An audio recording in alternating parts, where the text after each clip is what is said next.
Welcome to Beyond the Music, the podcast where we dive into the lives and stories of people who shaped the world of music. I am Karina. And I'm Lena. We're both classically trained singers, and this podcast is our chance to explore the fascinating intersections of music, history, and humanity.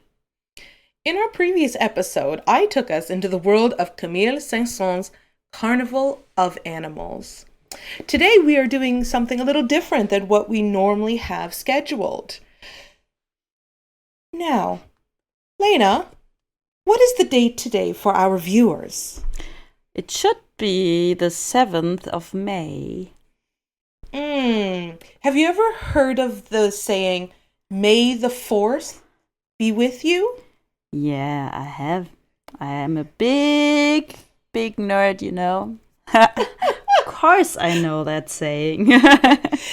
Could you tell our listeners why or what that saying is, and why is it important for us to change our regular scheduling of the podcast? Well, it's a play on words and with the date and everything, because there's this famous sentence from a movie I hopefully we all know, which says, "May the 4th be with you." So it's from Star Wars. That's right. Do you know who composed the music of Star Wars? Yeah, it is John Williams. That's right. So that's why, dear listeners, we decided to change up our schedule in order to pay tribute to this magnificent composer. And in my opinion, I really believe he's the most prolific, the most talented, and the most well-known composer of our time. Not only has he composed the music of such masterpieces as Star Wars, he's also composed the music to Indiana Jones. Da da da da da da da. Everyone knows that music. He also composed the magnificent orchestra and music to Schindler's List. And he composed the music for Harry Potter, which I personally grew up with. Yeah. Oh, I love all of his music. It's just fantastic. Yeah, it is. So let's delve into this magnificent composer. He was born February 8, 1932. He is still alive. He is still composing. I don't think he's ever going to slow down, thankfully, because he is fantastic. He is known for his distinct sound that mixes romanticism, impressionism, and atonal music with complex orchestration.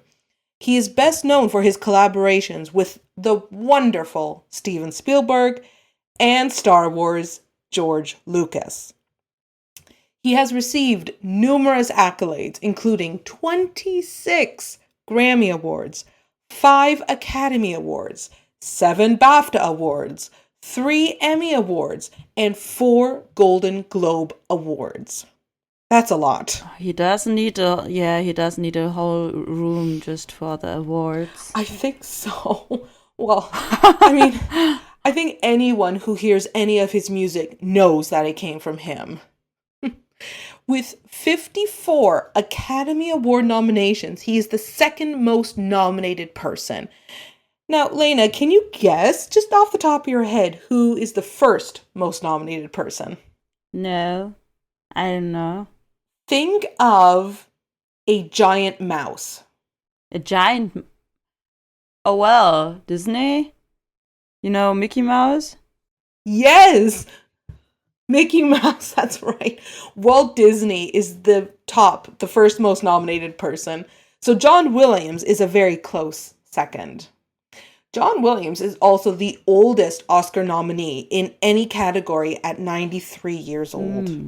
I mean, he's old. But like I said, he's not slowing down. Yeah, I didn't think he was, going close to the 100. Mm-hmm. Now, I wanted to look into his early work and how that shaped him, how he got his start, how he got all of his inspirations for the music that really shaped so many generations of moviegoers. So, his early work as a film composer includes Valley of the Dolls, 1967, The Cowboys in 1972. Now, I love these older films. The Cowboys was with John Wayne. I actually don't know them. Oh, okay. I'm going to have to do a segment about John Wayne. Just incredible. And and he has collaborated with Spielberg since The Sugarland Express from 1974, composing music for all but 5 of his feature films. He received 5 Academy Awards for Best Score for Fiddler on the Roof from 1971, Jaws, 1975, Star Wars, 1977, E.T., The Extraterrestrial, 1982, and Schindler's List, 1993.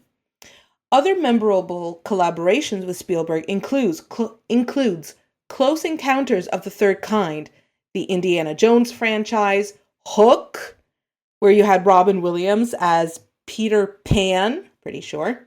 Yeah. Jurassic Park, 1993, and its sequel, The Lost World, Jurassic Park from 1997, Saving Private Ryan, 1998, Catch Me If You Can from 2002 with Leonardo DiCaprio and Tom Hanks, War Horse, 2011, Lincoln from 2012. I mean, I could go on and on, just the movies that we all know that he has composed. On top of that, he's also composed numerous classical concertos and other works for orchestral ensembles and solo instruments. He served as the Boston Pops principal conductor from 1980 to 1993 and is its laureate conductor. Now, the name Boston Pops, the organization, has come up previously in one of my personal podcasts. Do you by any chance remember? I know it was a while ago. Was it the one with the sound effect? Yes, that's right. So, the Boston Pops' most identifiable works were the colorful novelty numbers composed by the conductor at the time, Fiedler's close friend Leroy Anderson. So that's where we did the typewriter, the syncopated clock. So yes, John Williams was also part of that organization as the conductor. So going back to when he first started, his father, Johnny Williams, was a jazz drummer and percussionist who played with the Raymond Scott Quintet. His entire family lived on the East Coast. He had an older sister, Joan, and 2 younger brothers, Jerry and Don, who play on his film scores. In 1948, the Williams family moved to LA, Los Angeles, where John Williams attended North Hollywood High School, graduating in 1950. He later attended the University of California in LA and studied composition privately with the Italian composer Mario Castelnuovo Tedesco. In 1951, Williams joined the U.S. Air Force, where he played the piano and bass and conducted and arranged music for the U.S. Air Force Band as part of his assignments. Now, this I am particularly proud of, being Canadian. In March 1952, he was assigned to the Northeast Air Command 596 Air Force Band stationed at Pepperell Air Force Base in St. John's, Newfoundland, Canada. I'm very happy about that.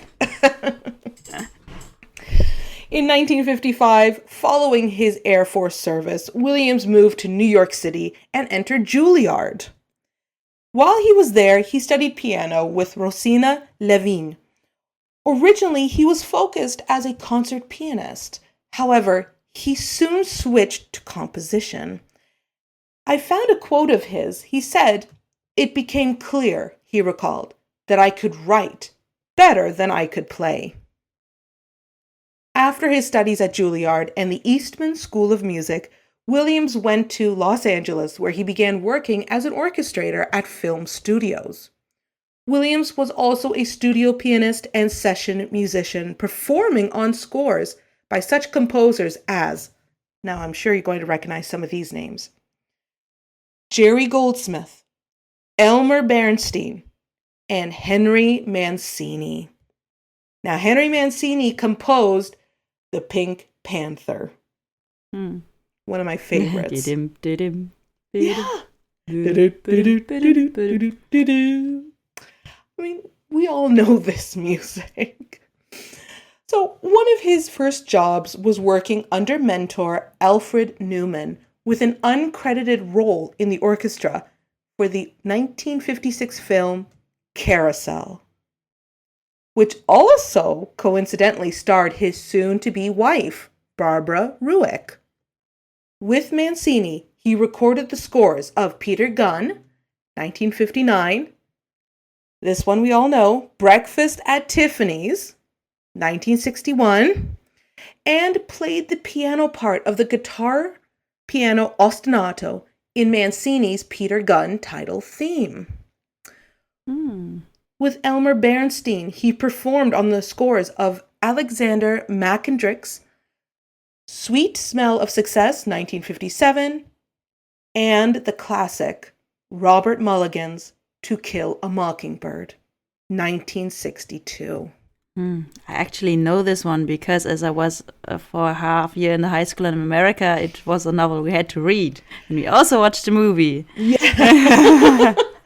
Me too. Because in Germany, you don't know the novel How to Kill a Mockingbird. It's not a known one here. No, it's very American based. Yeah. I also had to read it here in Canada when I was in high school, and we also watched the movie. So, John Williams, in my opinion, had the perfect start. He was inspired. He learned from all of these industry greats. So, while John Williams was fluent in many 20th century musical languages, his most familiar style is neo-romanticism. Now, you and I being Wagnerian singers, we are going to appreciate this next little fact. Williams' score for Star Wars is often described as Wagnerian, as it makes use of the leitmotif, a musical phrase associated with a place, character, or idea. Williams downplays the influence of Wagner. And I quote, John Williams says, "People say they hear Wagner in Star Wars, and I can only think it's not because I put it there. Now, of course, I know that Wagner had a great influence on Korngold and all the early Hollywood composers. Wagner lives with us here. You can't escape it. I have been in the big river swimming with all of them." End of quote. You can definitely hear in a lot of his compositions, especially when it comes to movies, Wagner is definitely an influence. Look at Indiana Jones. When Indiana Jones starts running, you hear the music start running. Yeah, but I think for me it's really like Star Wars is more reminding me of Wagner music. I wouldn't really say this in Indiana Jones, for my personal opinion. I mean, I didn't analyze it, but still. Well, now let's look into his start for composing his own music, not just performing other people's works. So John Williams actually wrote his first film composition in 1952 while stationed at the Pepperell Air Force Base, Canada. Again, I have to put those plugs in. For a promotional film titled You Are Welcome, created for the Newfoundland Tourist Information Office. Williams' first feature film composition was for a film called Daddy-O in 1958.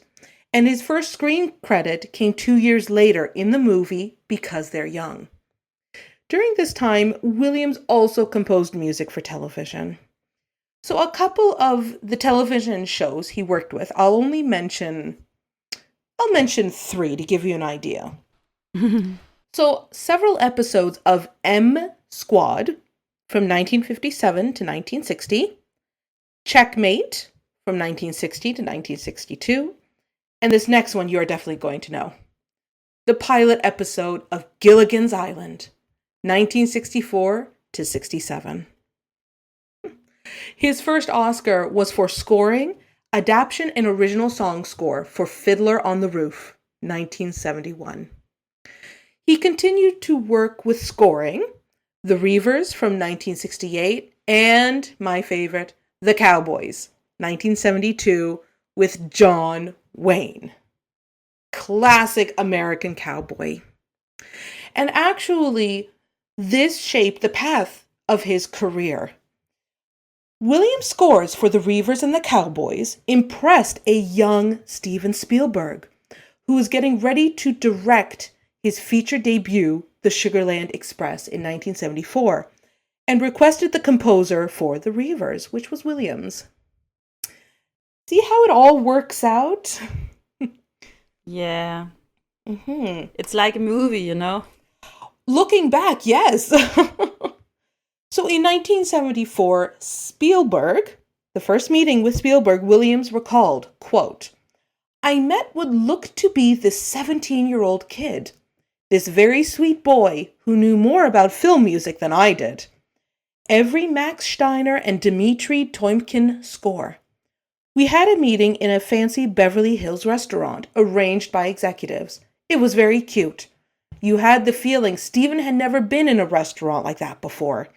It was like having lunch with a teenage kid, but a brilliant one." That's Williams' quote for his first meeting with the famous Steven Spielberg. Excuse me. After that memorable meeting, they reunited a year later for their very first collaboration, Jaws. Do you know the music to Jaws? Yep. Everyone. But I'm not going to sing it now because it's not that well imprinted like the Pink Panther in my head. Did it, did it, did it. Just two notes. Exactly. Yeah, exactly. But you know, like I have to translate the movie titles into German to first think like if it's the right one. In Germany, it's like called, I think it's Der weiße Hai, so the white shark. Oh, wow. So, yeah, and then I have to, like, my thinking has to go around some edges, you know. Because nowadays, you normally don't really always have a translation of the English title. Often it's the English title. Sometimes it's translated and it has its own German title if it's in the cinema see it. But like for the older movies, you always have a translated German title, which is not the literal translation of the English one. Yes. So when you hear the theme of Jaws, doo-doo, doo-doo, doo-doo, when John Williams played his main theme for Jaws, based on this alteration of two notes, Spielberg initially thought it was a joke. Well, yeah. I would think that too. Yeah, I really don't know what I would think if someone came to me just playing those notes, especially if I haven't heard it before. Yeah, exactly, because also like the genre of minimal music, it is a bigger like genre in the classical music industry, but like in the popular music industry, it's not something everyone is like familiar with. So, of course, he's more like, what do you want to do with that? Well, thankfully, Williams explained that, quote, "The sophisticated approach you would like me to take isn't the approach you took with the film I just experienced." So John Williams was not only taking into account what was happening on the screen, but also how the music would best serve it. It really was an equal partnership between music and the visual. After hearing variations on the now famous Jaws theme, Spielberg agreed, quote, "Sometimes the best ideas are the most simple ones." The score earned Williams his second Academy Award, his first for Best Original Score. Its ominous two-note ostinato has become a shorthand for approaching danger. It has those two simple notes has now influenced society. It has influenced pretty much anything when we see danger. We all do doo-doo, doo-doo, doo-doo. Now, for the record, I do need to say, Williams' score is more complex than just the two-note theme. It contains echoes of Debussy's La Mer and Stravinsky's The Rite of Spring. So a lot more than just two notes, but those two notes are, of course, the most recognizable. Of course. Shortly after, Spielberg and Williams began a 2-year collaboration on Close Encounters of the Third Kind. They crafted the distinctive 5-note motif that functions both in the score and in the story as the communication signal of the film's extraterrestrials. Another example of how music and film were married in this partnership. Darren King writes that, quote, "One moment in that film captures some of Spielberg and Williams' alchemy, the musical dialogue between the humans and the otherworldly visitors, itself an artistic collaboration of sorts."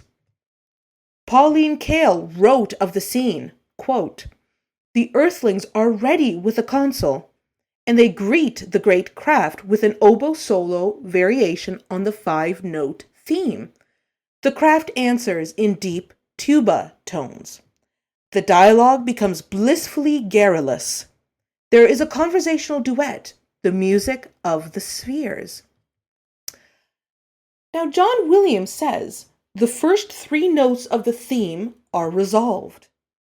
However, the next 2, surprisingly, he says, "I realized that 20 years after the fact, those 2 notes makes it a surprise because it's outside of that resolved 3 notes." So it's continual. Mm-hmm. So Williams just realized that 20 years after the fact. This is the man's brilliance. Well, he took some time. Well. So next we have Williams' soaring score for Spielberg's E.T. the Extraterrestrial from 1982 that won him a 4th Oscar. E.T., I still remember as a kid that I had the big stuffy with the E.T. finger that would light up. E.T. Call Home. I think that's what it... My sister actually had that stuffy, but I really liked it. Oh, and now my personal favorite out of all of the Spielberg and John Williams collaborations, Indiana Jones. Spielberg chose Williams to score 1941, which is another movie, that was set to premiere in 1979, as well as Raiders of the Lost Ark from 1981, which is the first installment of the Indiana Jones movies. Williams wrote the rousing The Raiders March for the film's hero, Indiana Jones, as well as separate themes to represent the eponymous Ark of the Covenant. He also wrote Jones' love interest to Marion Ravenwood, and of course the music themes to the villains. Additional themes were written and featured in his scores for Indiana Jones and the Temple of Doom from 1984, Indiana Jones and the Last Crusade, 1989, with Sean Connery, Indiana Jones and the Kingdom of the Crystal Skull from 2008, and Indiana Jones and the Dial of Destiny, 2023. Spielberg emphasized the importance of Williams' score to the Indiana Jones pictures. Quote, "Jones did not perish, but listened carefully to the Raiders' score. Its sharp rhythms told Indiana Jones when to run. Its slicing strings told Indiana Jones when to duck. Its several integrated themes told the adventurer when to kiss the heroine or smash the enemy. All things considered, Jones listened to the music and lived." A couple more Spielberg collabs we really do need to mention. The Spielberg-Williams collaboration resumed in 1987 with Empire of the Sun, continued with Hook, 1991, the Jurassic movies, and Saving Private Ryan. The next film of the famous Williams and Spielberg collaboration, of course, is Schindler's List from 1993. A sad one. Now, this movie proved to be a challenge for Williams.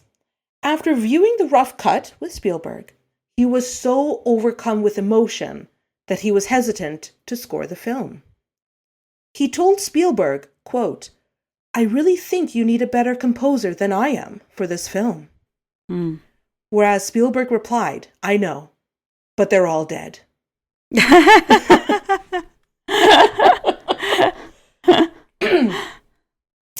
So Williams went ahead and asked classical violinist Itzhak Perlman to play the main theme for the film.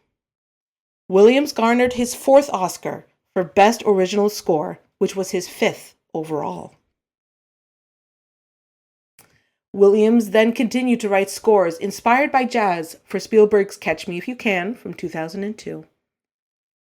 In 2011, after a 3-year hiatus from film scoring, Williams composed the scores for Spielberg's The Adventures of Tintin and War Horse. The Adventures of Tintin was his first score for an animated film, and he employed various styles, including 1920s, 1930s European jazz for the opening credits, and pirate music for the maritime battles. Both scores received overwhelmingly positive reviews and earned Academy Award nominations, and the latter also being nominated for a Golden Globe. The Oscar nominations were Williams' 46th and 47th, making him the most nominated musician in Academy Award history, having previously been tied with Alfred Newman's 45 nominations, and as we previously stated, the second most nominated overall behind Walt Disney. In 2019, Williams served as music consultant for Spielberg's West Side Story from 2021, as well as scoring his semi-autobiographical The Fabelmans, 2022. In June 2022, Williams announced that Indiana Jones and the Dial of Destiny, scheduled for a 2023 release, would likely be his last film score as he planned to retire from film and focus on solely composing concert music. However, he reversed this decision by January 2023, stating that he had at least 10 more years to go. "I'll stick around for a while." That's nice. He compared the decision actually to Spielberg's father, Arnold, who had worked in his field until he was 100. So Spielberg's father worked until he was 100. Wow. So that is the Spielberg and Williams collaboration. We definitely need to start talking about George Lucas. Star Wars. Now, Elena, I know you're a big nerd. Yeah. So I have to talk about this. Spielberg recommended Williams to his friend George Lucas, who needed a composer for his space opera Star Wars from 1977. Williams delivered a grand symphonic score influenced by Gustav Holst's, which we're going to talk about in another episode, orchestral suite The Planets, as well as Richard Strauss, Antonin Dvorak, and Golden Age Hollywood composers Max Steiner and Erich Wolfgang Korngold. The Star Wars theme is among the most widely recognized in film history, and the Force theme and Princess Leia's theme are well-known examples of leitmotifs. The score was immensely successful. It remains the highest-grossing, non-popular music recording of all time, and won Williams a second Academy Award for Best Original Score. In 1980, Williams returned to score The Empire Strikes Back, including the Imperial March, as the theme for Darth Vader. Du, du, du, du, du, du, du, du, du. Yes! And the Galactic Empire. We have Yoda's theme, Han Solo and the Princess theme. The original Star Wars trilogy concluded with Return of the Jedi, for which Williams provided the Emperor's theme, Parade of the Ewoks, and Luke and Leia. Both scores earned him Academy Award nominations. In 1999, Lucas launched the first of 3 prequels to the original Star Wars trilogy. Williams was asked to score all 3, starting with The Phantom Menace. Along with themes from the previous films, Williams created new themes for 2002's Attack of the Clones and 2005's Revenge of the Sith. Most notable of these was Duel of the Fates, an aggressive choral composition in the style of Verdi's Requiem, using Sanskrit lyrics that broadened the style of music used in the previous Star Wars films. It used vocal melodies instead of his usual composition's use of brass instruments. Also of note was Anakin's theme, which begins as an innocent, childlike melody and morphs insidiously into a quote of the sinister Imperial March. So all these themes are now melding together. For Attack of the Clones, Williams composed the theme Across the Stars, a love theme for Padme and Anakin, mirroring the love theme composed for The Empire Strikes Back. The final installment, Revenge of the Sith, combined many of the themes created for the series' previous films, including Emperor's theme, Imperial March, Across the Stars, and many, many more. However, there is also new themes in this. General Grievous in the film's climax title, Battle of the Heroes. So carrying on to Harry Potter. Williams scored the first 3 film adaptations of J.K. Rowling's Harry Potter series. The most important theme from Williams' scores for the Harry Potter films, Hedwig's theme, was also used in the 4th through to the 8th films. Like the main themes for Jaws, Star Wars, Superman, and Indiana Jones, fans have come to identify the Harry Potter films with Williams' themes. Williams was asked to return to score the film franchise's final installment, Harry Potter and the Deathly Hallows Part 2. Unfortunately, director David Yates said that, quote, their schedules simply did not align, and he would have to provide Williams with a rough cut of the film sooner than was possible. Then comes Star Wars again. In 2013, Williams expressed interest in working on the Star Wars sequel trilogy, saying, now we're hearing of a new set of movies coming in 2015, 2016, so I need to make sure I'm still ready to go in a few years for what I hope would be continued work with George. End quote. In 2015, Williams scored Star Wars The Force Awakens, earning him his 50th Academy Award nomination. In 2017, he wrote the music for Star Wars The Last Jedi, the 8th episode of the saga. Williams contributed The Adventures of Han and several additional demos for the 2018 standalone Star Wars film Solo, A Star Wars Story, while John Powell wrote the film's original score and adapted Williams' music. In March 2018, Williams announced that following Star Wars The Rise of Skywalker 2019, he would retire from composing music for the Star Wars franchise. Williams is quoted as saying, we know J.J. Abrams is preparing one Star Wars movie now that I will hopefully do next year for him. I look forward to it. It will round out a series of 9. That will be quite enough for me. And a little fun fact. Williams also makes a cameo in the film as Oma Trez, a Kijimi bartender. So, listeners, if you are watching this movie, keep an eye out for John Williams as the bartender. George Lucas has said, quote, "The secret sauce of Star Wars, the greatest composer conductor in the universe, John Williams." On top of all of his movie music credits, in July 2018, Williams composed the main musical theme for Disneyland and Disney's Hollywood Studios theme park attraction, Star Wars Galaxy's Edge. To round it out, John Williams has had an incredible career. He's also worked with other composers, such as Chris Columbus, from the first two Home Alone films. Da, da, da, da, da. Oh.